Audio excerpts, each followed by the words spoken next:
To me, making music is all about finding the right melody, because it all starts and it all ends with the melody.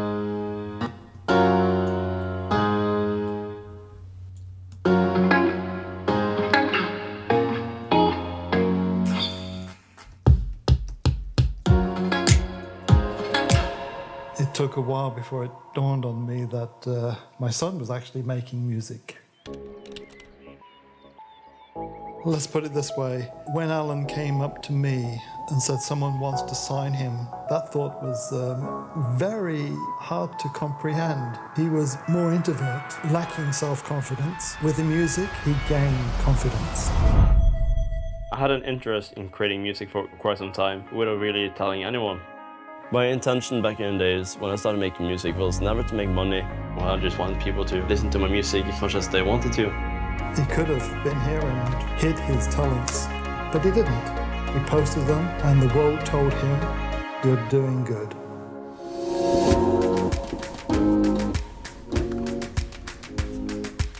Picking the right sounds, getting the right patterns, making music is a very time-consuming process for me.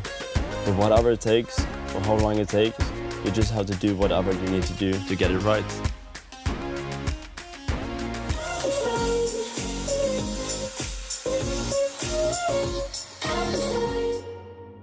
The first genre that I started making was hands up and techno. I was like, wow, I really love this genre, and it was really like what I wanted to learn how to make.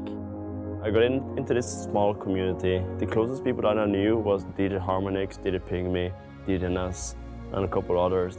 In the very beginning, I did a lot of collaborations with different producers, spending many hours just focusing on learning, being a part of communities, to just improve and get better.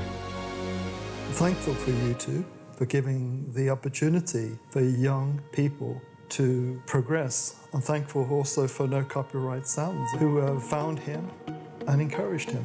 It was kind of like the dream label for me. Like, I knew a couple of people that had already been on there.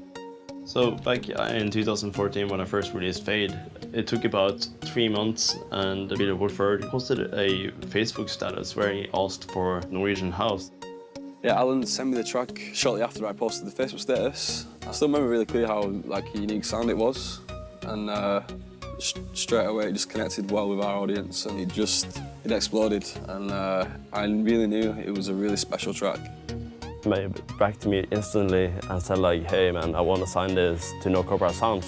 I remember printing out this contract and then just running up to my dad and be like, hey dad, you gotta sign this.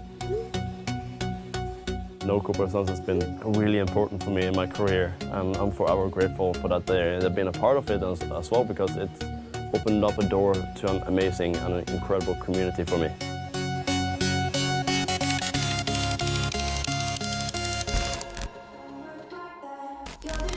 The journey that started with Fade and ended in Faded introduced me to a whole new way of making music. Although I had done a lot of collaborations with other producers online, it was a very different way of doing songwriting. Anders, Jasper, and the guys I wrote Faded with taught me a whole new way of writing songs and making music. I think in the beginning when we had, when Alan and I had those first sessions, felt refreshing because we weren't constrained within those boundaries you often can be when you're with very experienced musicians. But he was thinking outside the box, and he was basing his melodies and his arrangement on instinct and passion versus this is how a song should be. Getting the chance to make music with so many great people is very inspiring, but also very challenging. But more than anything, it's a lot of fun.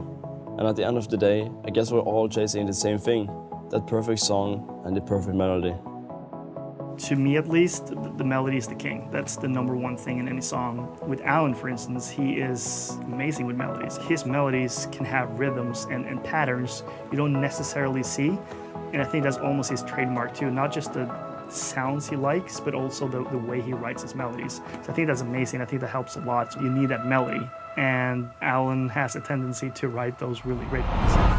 This next song has never been played live before. This is a new single, Almost Done.